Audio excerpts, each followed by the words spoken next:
El asado aún humeaba cuando el abuelo Arthur se reclinó en su silla, hizo girar su vino y habló. «Eres una vergüenza para esta familia». Sin alzar la voz, sin ira, solo un juicio plano, emitido como una sentencia judicial, como si estuviera cansado de fingir lo contrario. Los tenedores se congelaron. La conversación murió en medio del aliento. Alguien al final de la mesa tosió en una servilleta. Levanté la vista lentamente de mi plato, no a él, ni a nadie en particular, solo dejando que las palabras se asentaran como humo sobre el mantel. Fue idea de mi madre que viniera esta noche. El 80 cumpleaños del abuelo. «Solo muestra tu cara», había dicho ella. «Sé civil». Así que planché una camisa, me recorté la barba y conduje la hora y media desde la ciudad, ya contando los minutos hasta que pudiera irme de nuevo. Pensé que podría soportar una cena. Estaba equivocado. Frente a mí, la tía Melanie miraba a cualquier parte, menos a mí. El tío Greg sorbió su vino como si fuera un escudo. Incluso mi primo Drew, quien una vez fue arrestado por destrozar el Tesla de su padre, miró fijamente a su regazo como si yo me lo hubiera ganado. No dije nada. No me inmuté. Solo levanté mi vaso de agua y di un sorbo. El abuelo Arthur se ajustó los gemelos. «Quiero decir, al menos podrías haber intentado hacer algo de ti mismo. En cambio, tú, ¿ayudas a niños tutelados?», lo dijo como si fuera un remate. Mamá estaba en silencio a mi lado, con la mandíbula tensa. Ella no habló. Ella nunca lo hacía con él. Dejé mi vaso. Me sequé la boca con la servilleta de tela y miré hacia las puertas francesas que daban al jardín. Las luciérnagas parpadeaban perezosamente en el cálido aire nocturno. Me levanté lentamente, sin prisas, solo deliberado. «Discúlpeme», dije en voz baja. Nadie me detuvo. Nadie me llamó. Ni siquiera ella. Caminé por el pasillo bordeado de pinturas al óleo y retratos familiares. Arthur con su toga de juez, sus hijos posando como trofeos. Y salí a la oscuridad, donde el aire no se sentía como un juicio.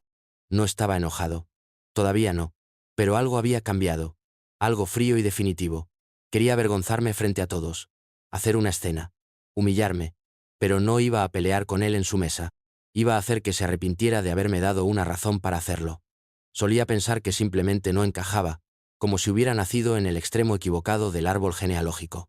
Mi nombre es Tyler, 27, director de una organización sin fines de lucro, ex lavaplatos, un metepatas ocasional, si le preguntas a Arthur, hijo de su único hijo que no llegó a los 30. Papá murió cuando tenía 7 años. Accidente automovilístico en una noche lluviosa, volviendo de un viaje de pesca de fin de semana. Todavía recuerdo las sirenas. El silencio posterior. Mamá me crió sola. Se las arregló dando clases de piano desde nuestro apartamento. Nunca más se casó. Nunca le pidió nada a Arthur. Solía pensar que era orgullo.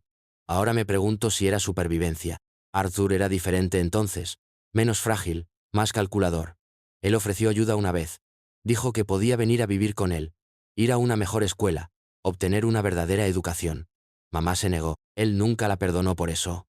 Al crecer, lo veía 2 veces al año.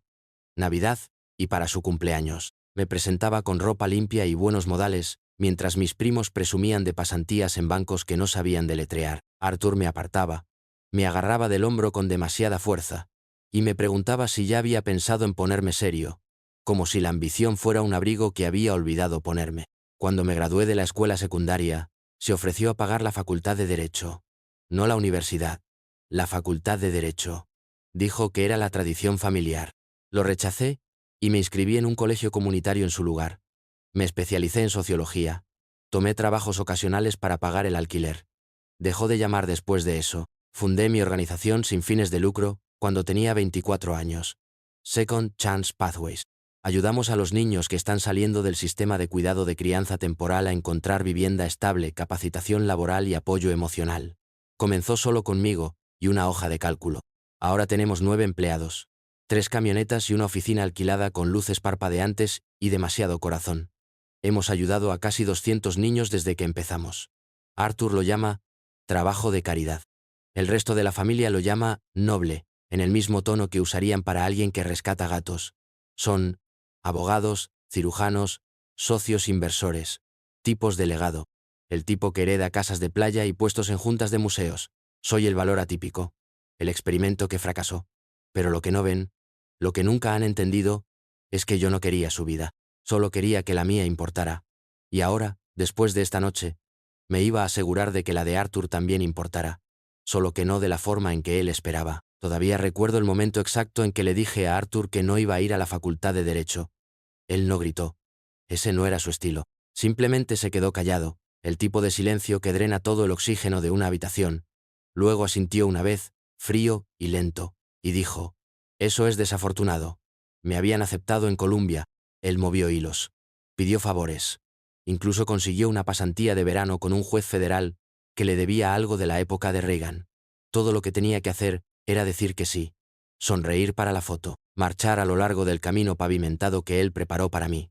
En cambio, empecé una organización sin fines de lucro, no una startup llamativa o alguna compañía tecnológica con conciencia social de la que pudiera presumir en las recaudaciones de fondos. Solo una pequeña organización que ayudaba a los jóvenes de crianza en la transición a la edad adulta, niños que envejecieron fuera del sistema con nada más que una bolsa de basura de ropa y ningún lugar para dormir. Lo había visto de cerca. Quería hacer algo al respecto. Arthur no lo entendía. Él no quería. «Esa no es una carrera, Tyler», me dijo una vez. «Esa es una fase». 3 años después, todavía estaba en el mismo apartamento de una habitación, todavía conduciendo el mismo Corolla de 10 años, todavía apareciendo en eventos familiares donde la gente me preguntaba si todavía estaba haciendo ese pequeño proyecto. Cada Navidad, cada cumpleaños, cada brunch forzado, se reunían en trajes y tacones, bebían vino y soltaban indirectas. Tal vez era hora de pensar en grande. Tal vez era hora de unirme al negocio familiar. Tal vez era hora de madurar. Asentí, sonreí, seguí el juego. Nunca hice una escena. Nunca me resistí. Hasta que Arthur lo hizo. «Eres una vergüenza para esta familia». Eso fue lo que dijo. Justo enfrente de todos. 8 décadas de reputación construida. Y usó su momento para derribarme. La verdadera ofensa no fue lo que hice. Fue que lo hice sin él. Sin su nombre, su dinero, su aprobación. Hice algo real, algo desordenado y humano. Y no pedí permiso antes. Eso es lo que no podía perdonar. No el fracaso, sino la independencia. Arthur Whitmore nunca fue solo mi abuelo. Él era una leyenda con una toga negra, juez federal retirado, designado político, el tipo de hombre cuyo nombre abría puertas y cerraba investigaciones. Una vez cenó con un presidente en ejercicio, guardaba una foto de ello en su estudio, enmarcada en pan de oro. No podías caminar 10 pies en esa casa sin que te recordaran quién era. Construyó su legado sobre fallos, fallos sobre precedentes, precedentes sobre conexiones. Él era metódico, implacable, pulido como el mármol e igual de cálido. La familia lo llamaba el juez, mucho después de que colgó la toga. Incluso en la mesa. Él no hablaba de sentimientos. Él hablaba de influencia. Al crecer aprendía rápidamente. Arthur no preguntaba. Él lo decidió. Si había un problema, él se encargaba. Un primo atrapado haciendo trampa en Yale, desaparecido de la transcripción. El DUI de un tío, manejado silenciosamente. Cuando una aventura de negocios salió mal, Arthur hizo una llamada, y de repente no pasó nada. Él lo veía como liderazgo. La familia lo veía como ley. De cualquier manera, nadie lo cuestionaba. No si querían permanecer en el testamento.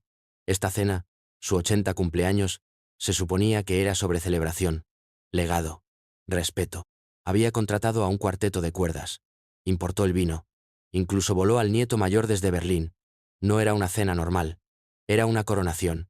Mi presencia allí era un compromiso, un gesto simbólico de que todavía era parte del redil, que podía ser tolerado en las fotos, si no en la conversación. Mamá me rogó que fuera. «Es solo una noche», dijo ella. «No lo conviertas en viejos rencores». Así que me puse la corbata, sonreí, seguí el juego. Pero Arthur no quería tolerancia. Él quería lealtad. Mi presencia no era suficiente. Mi obediencia era requerida. Y cuando no la ofrecí, cuando silenciosamente me negué a plegarme a su molde, fue cuando la máscara se cayó.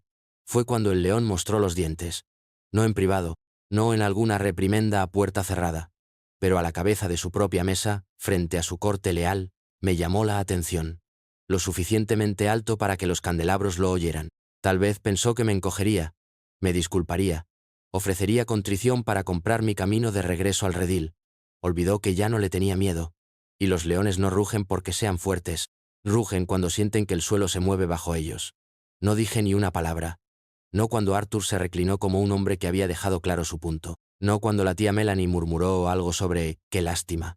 Ni siquiera cuando Drew finalmente levantó la vista y me dirigió la clase de mirada medio apologética que le ofreces a un extraño al que están echando de un restaurante. Simplemente me levanté, sin ira, sin teatralidades.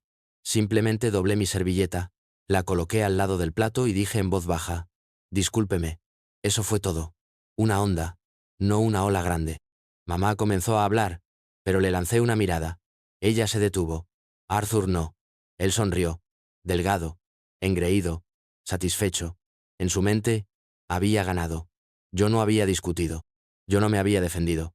Yo simplemente me había ido. Y eso, para él, era una concesión. Pero no lo era. Algo había cambiado en mí. No un fuego, un enfoque, algo más agudo. Conduje a casa con las ventanas abajo, el aire denso por el calor del verano. Cada farola se sentía como un control, cada recuerdo se repetía en fragmentos. La risa de mi padre, la sonrisa cansada de mi madre, los primeros años de la organización sin fines de lucro cuando el alquiler era una duda y la gasolina un lujo. Arthur nunca movió un dedo por nada de eso. Y sin embargo, creía que tenía derecho a definirlo. Entré en mi camino de entrada justo después de medianoche. Me senté en el coche un rato, el motor haciendo tic-tac al enfriarse. Yo no planeaba venganza. Yo no buscaba quemar a la familia, pero tampoco iba a permanecer callada nunca más. Arthur quería construir un legado. Uno de integridad, servicio y control. Pero yo lo sabía mejor. Recordé los susurros, los repentinos cambios en la fortuna, la forma en que los problemas desaparecían y la gente se desvanecía de las fotos familiares. Entré en la casa, cerré la puerta con llave tras de mí y caminé directamente hacia el armario del pasillo. Estante superior, esquina trasera, debajo de una vieja manta afgana, allí estaba. Una caja de cartón sellada con cinta de pintor azul, quebradiza por el tiempo.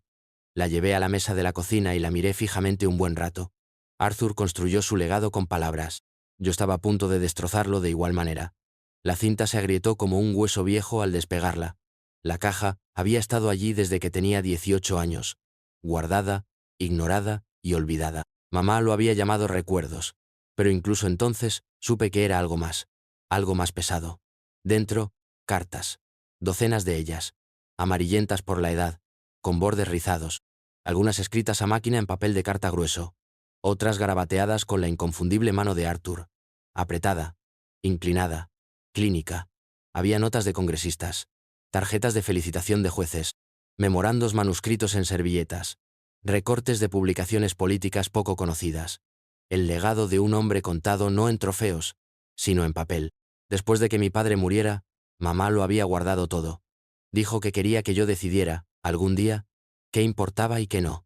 Esa noche, bajo una luz de cocina zumbante, empecé a decidir. Una carta me llamó la atención. Una nota mecanografiada fechada en 1989, de un fiscal federal, agradeciendo a Arthur por aclarar el asunto con respecto a la investigación de Walters. Vago, limpio, pero mi papá una vez le mencionó a Walters a mi mamá, cuando creyó que yo no estaba escuchando. Dijo que Arthur había barrido todo debajo de la alfombra. Había más. Una transcripción de una llamada telefónica de un abogado en Chicago que discutía la colocación preventiva de un juez en un caso civil pendiente. Una nota de agradecimiento de un hombre cuyo hijo acababa de evitar una acusación. Arthur no solo conocía el sistema, él lo orquestaba. Poco a poco, fui construyendo un mapa mental. La ley no era su carrera, era su arma. Y detrás de la madera pulida de su sala de audiencias, había favores, encubrimientos, tratos silenciosos que nunca llegaron a los titulares. Usó su poder para proteger a la familia, cuando le convenía, y cuando no, usaba ese mismo poder para borrar a la gente. El tío David, por ejemplo, que se fue de la ciudad después de diferencias creativas. Eso es lo que Arthur nos dijo. Pero en una carta, encontré el nombre de David, circulado, subrayado, junto a las palabras riesgo de exposición financiera. No era paranoia, era protocolo. Y ahora, yo era parte del archivo. Me recosté en mi silla, con un bloc frente a mí, notas garabateadas formando líneas de tiempo. Nombres, motivos. Arthur pensó que yo era una decepción porque no seguí su camino, pero yo no estaba en su camino. Yo estaba tras su rastro. Comenzó con un expediente del caso enterrado en una carpeta roja descolorida, archivado incorrectamente, bajo Donovan Trust, 1992. No había tal fideicomiso, al menos, no uno que pudiera encontrar, pero había un nombre que no había escuchado en años. Charles Kimball. Kimball solía estar presente cada Navidad cuando yo era niño, alto, encantador, siempre regalando bolígrafos y gemelos elegantes a los primos mayores. Dirigía una empresa de construcción que se asociaba con la ciudad en grandes proyectos de infraestructura, puentes, sistemas de agua, El tipo de contratos a los que nadie presta atención, a menos que fallen. Entonces, 1 año. Simplemente se marchó. Sin explicación. Sin susurros. Solo. Borrado. Dentro de la carpeta había resúmenes judiciales de una investigación de corrupción que involucraba a la firma de Kimble. Ofertas infladas, informes de seguridad falsificados, subcontratistas sin licencia. Un caso completo listo para el enjuiciamiento. Y luego repentinamente retirado, sellado y olvidado. Enterrado bajo trámites burocráticos administrativos. Un memorándum resaltó. Una carta directa a Arthur del investigador principal, fechada 2 semanas antes de que se retiraran los cargos. Entiendo su posición. Como cortesía profesional, nos abstendremos de seguir adelante con esto. Según su solicitud, todas las quejas internas se archivarán con acceso restringido. Releí esa frase 5 veces. En la parte inferior del memorándum. CC. David Whitmore. Tío David. El que se había mudado a Colorado para escribir un libro. El cuya foto había sido silenciosamente retirada de la chimenea de la abuela años atrás. Pasé más páginas. Notas manuscritas en los márgenes. Una con la letra de Arthur. David inestable. Exposición en peligro. Necesita ser contenida. El aliento salió de mis pulmones. No había sido una pelea por política ni personalidad. David había intentado denunciar. Y Arthur lo había silenciado, no con amenazas, sino con precisión quirúrgica. Un expediente cerrado, un escándalo sepultado, y un hermano desaparecido. Esto no era un legado. Era control disfrazado de respetabilidad. Una historia de desastres cuidadosamente limpiados y honor familiar mantenido al precio de la verdad. Arthur no solo moldeó la historia familiar, la reescribió. Tomó 3 días rastrearlo. David Whitmore no figuraba en ninguna parte, ni en redes sociales, ni en registros de propiedad a los que pudiera acceder. Pero había un apartado de correos, un buzón en el norte de Vermont vinculado a un antiguo registro fiscal. Una simple corazonada. Reservé el vuelo de todos modos. Lo encontré en una cabaña destartalada junto a un camino de tierra en las afueras de Barre. Madera apilada junto a la puerta. Antenas instaladas desde las ramas de los árboles. Un generador zumbando detrás de una lona. El buzón estaba oxidado. Él respondió a la puerta con una larga pausa y una mirada intensa. Me presenté. Tyler. El hijo de Joan. No dijo nada. Solo asintió una vez y abrió la puerta. Hablamos durante horas. Principalmente en silencio. Interrumpido por frases cortas, e incluso asentimientos más breves. Parecía mayor de lo que indicaban sus años, como si el mundo hubiera sido más duro con él de lo que debiera. Pero había claridad en sus ojos.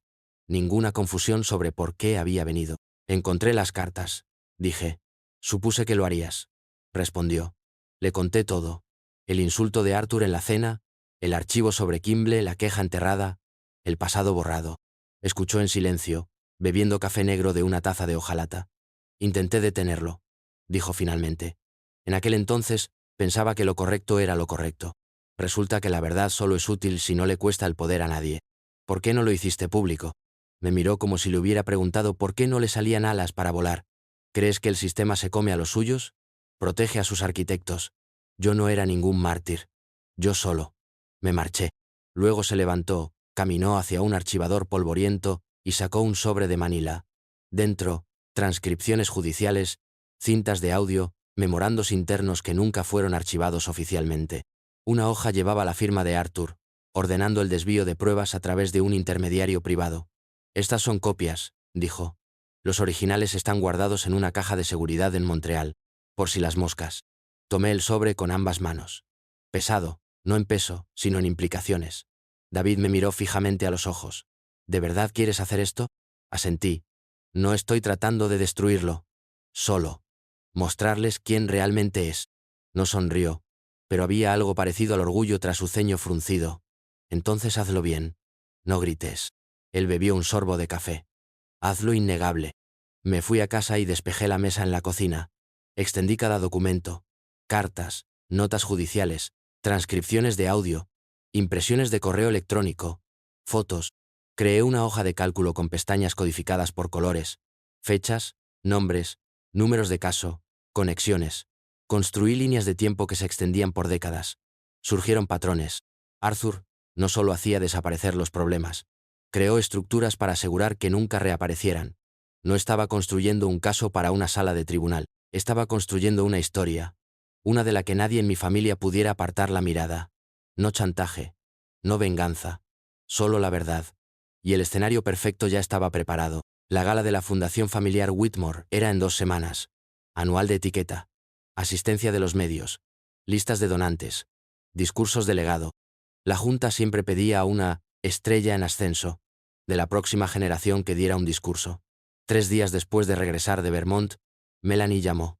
Arthur preguntó si hablarías este año. Muestra a la familia que has vuelto al redil. Un gesto de paz. Estuve de acuerdo. Sonaba aliviada. Arthur, por supuesto, ya estaba planeando el titular. Tyler Whitmore, idealista pródigo, regresó para honrar su herencia. Pasé cada noche después del trabajo puliendo el discurso, no el que esperaban, sino el que necesitaba dar. Ensayé frente al espejo. Ajusté el lenguaje, equilibré el tono y la tensión como si estuviera reconectando un circuito.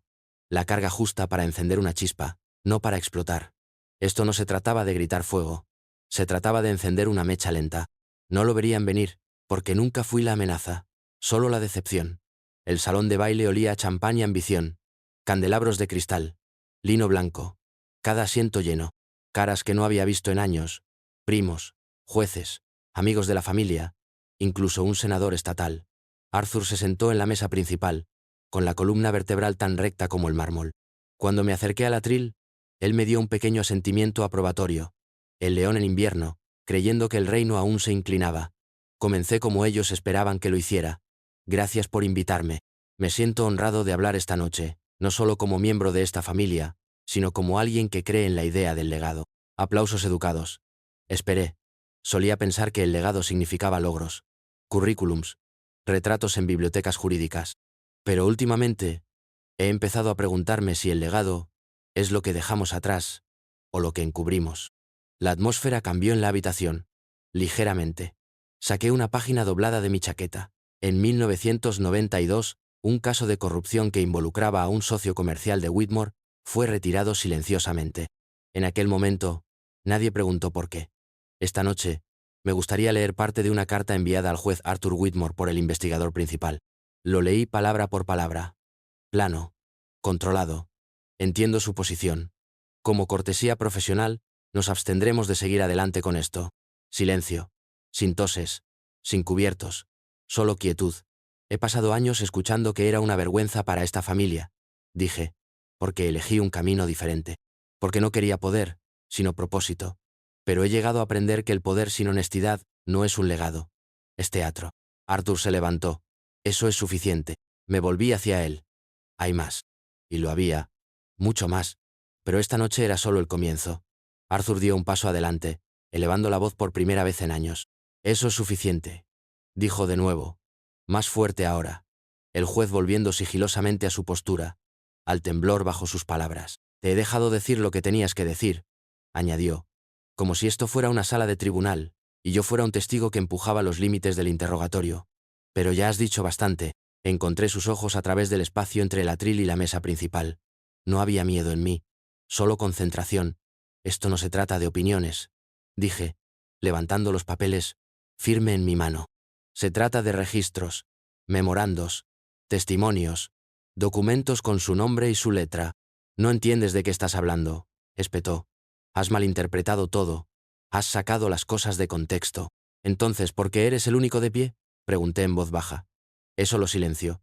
No porque hubiera dicho algo inteligente, sino porque era verdad. A su alrededor, nadie se movió, ninguna Melanie para desviar, ningún Greg para suavizar las cosas. Drew se sentó congelado, con los ojos fijos en el mantel. Incluso la abuela miró hacia adelante, inmóvil, con su copa de vino intacta. Arthur miró a su alrededor, esperando refuerzos. Ninguno llegó. He dedicado mi vida a esta familia. Intentó de nuevo. A preservar nuestro nombre, nuestros valores. Preservaste una mentira, dije, y lo llamaste amor. Dejé que el silencio volviera, dejé que las palabras se asentaran como polvo sobre la plata pulida y los platos de postre intactos. Entonces dije lo que había ido a decir. Si ser honesto, compasivo y responsable me convierte en una vergüenza, entonces la llevaré con orgullo. Me alejé del atril. No hubo aplausos, ninguna ovación en pie, solo quietud, un silencio más poderoso que cualquier cosa que hubiera podido escribir. Arthur se sentó. No volvió a hablar. Salí por un pasillo lleno de pinturas al óleo y placas, a través de las puertas giratorias de cristal del salón de baile de la Fundación Whitmore. Nadie me detuvo. Afuera, El aire era más fresco de lo que esperaba. Cielo despejado, aliento limpio, el tipo de silencio que hacía que tu corazón latiera más fuerte solo para llenar el espacio. Mi teléfono vibró incluso antes de que llegara a mi coche. Primero, un mensaje de Rachel, una de las primas más jóvenes. No tengo palabras, pero... gracias. Luego otro de Adam, un primo segundo que apenas conocía. Se necesitó valor para decir lo que dijiste. Necesitaba escucharlo desde hace años. No respondí. Todavía no. También hubo otros. Miradas fijas y silenciosas dentro del salón de baile, que podrían convertirse en correos electrónicos, textos, llamadas en los próximos días. Gratitud escondida bajo décadas de silencio heredado. Pero no todos se darían la vuelta. Por la mañana, sabría de Melanie. Su mensaje sería cortante, formal. Lo que hiciste fue cruel, diría. Has avergonzado a tu abuelo y a esta familia. Otros seguirían. Se trazarían líneas, lados elegidos. Esa noche, de vuelta en mi apartamento, mamá llamó a la puerta. No había dicho nada en la gala. Solo observó desde la tercera mesa con un vestido azul marino que usaba para cada evento familiar importante. Ahora, de pie en mi puerta, con los ojos enrojecidos, su voz suave, solo dijo esto: estoy orgullosa de ti. Eso fue suficiente. Nos sentamos a la mesa de mi cocina en silencio, bebiendo té que no terminamos, ambos sabiendo que el mundo había cambiado un poco. No destrozado, solo cambiado. No sucedió todo de golpe. No hubo titulares. No hubo correos electrónicos para toda la familia. Solo pequeños movimientos. Retractaciones silenciosas, reuniones canceladas, nombres que desaparecen de los membretes. 3 días después de la gala, un bufete de abogados retiró discretamente su patrocinio de la iniciativa de tutoría de la Fundación Whitmore. Sin anuncio. Solo una partida eliminada de su informe anual. Una semana después, uno de los donantes de larga data de la familia, un promotor inmobiliario de Boston, dejó de devolver las llamadas a Arthur, citando una necesidad de reevaluar la alineación filantrópica.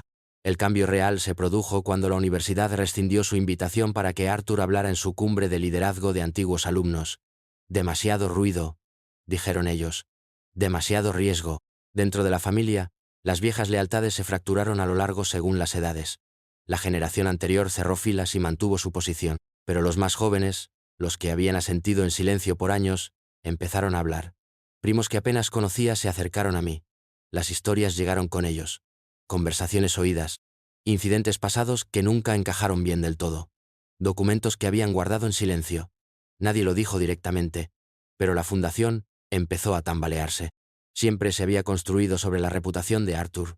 Ahora esa imagen tenía grietas. Y las grietas no permanecen calladas para siempre. 2 semanas después de la gala, Arthur renunció al consejo de la fundación. Lo presentó como una salida elegante. Razones de salud. Tiempo de pasar la antorcha. Pero nadie creyó realmente eso. Y nadie le pidió que se quedara. No lo celebré. No publiqué nada sobre eso. No necesitaba hacerlo. Siempre había operado en las sombras, a puerta cerrada, con apretones de manos e influencia susurrada. Ahora, esas puertas ya no eran tan silenciosas. No había derribado a ningún gigante. Solo le había quitado la habitación donde rugía. El sobre llegó un mes después de la gala, sin dirección del remitente. Solo mi nombre, mecanografiado, no escrito a mano. Dentro, una hoja de papel de lino de alta calidad. El membrete era de Arthur. Sin saludo, sin despedida. Solo esto. Nunca fuiste débil. Solo incontrolable. Eso fue todo. Sin lo siento. Sin reflexión sobre lo que había hecho, o lo que había encubierto. Solo 7 palabras que dijeron más de lo que probablemente pretendía. Lo leí una vez, luego otra vez más. Y por primera vez en semanas sonreí. No era una sonrisa vengativa, sin satisfacción. Solo reconocimiento. Arthur no hacía cumplidos. Emitía evaluaciones, juicios, sentencias.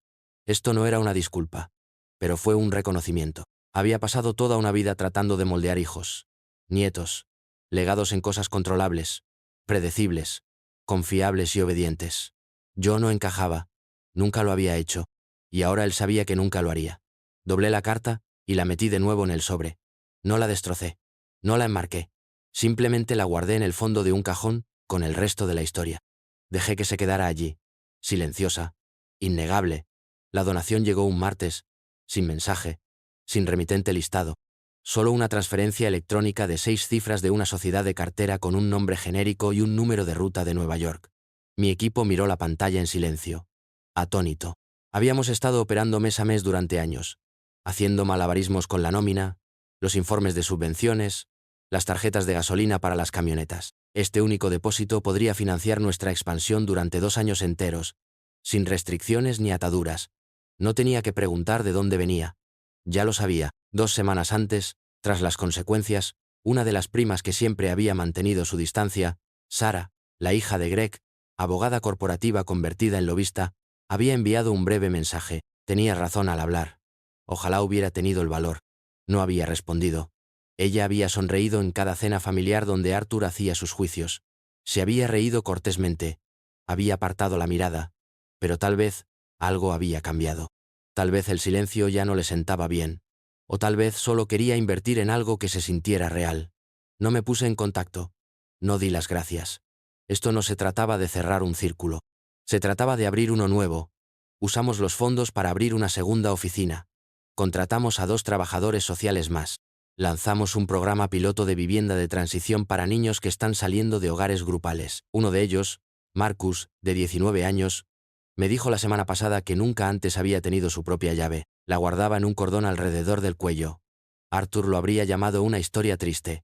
Yo lo llamé el objetivo. Algunos días, cuando la oficina está tranquila y el sol atraviesa bien las persianas, todavía pienso en la finca. La forma en que parpadeaban los candelabros. El silencio tras el discurso, la mirada en los ojos de Arthur cuando la sala no se levantó para apoyarlo. Pero no me detengo ahí. Hay demasiado trabajo por delante. Demasiados niños a los que no les importa el legado o los apellidos. Solo si alguien aparece cuando importa. Así que eso es lo que hago ahora. Me presento. Cada día. No porque tenga que probar nada, sino porque al fin entiendo qué clase de hombre he elegido ser. Yo no era parte de la familia que Arthur construyó. Yo era parte de la que elegí crear. Esta historia fue brutal, pero esta historia del lado derecho es aún más demente.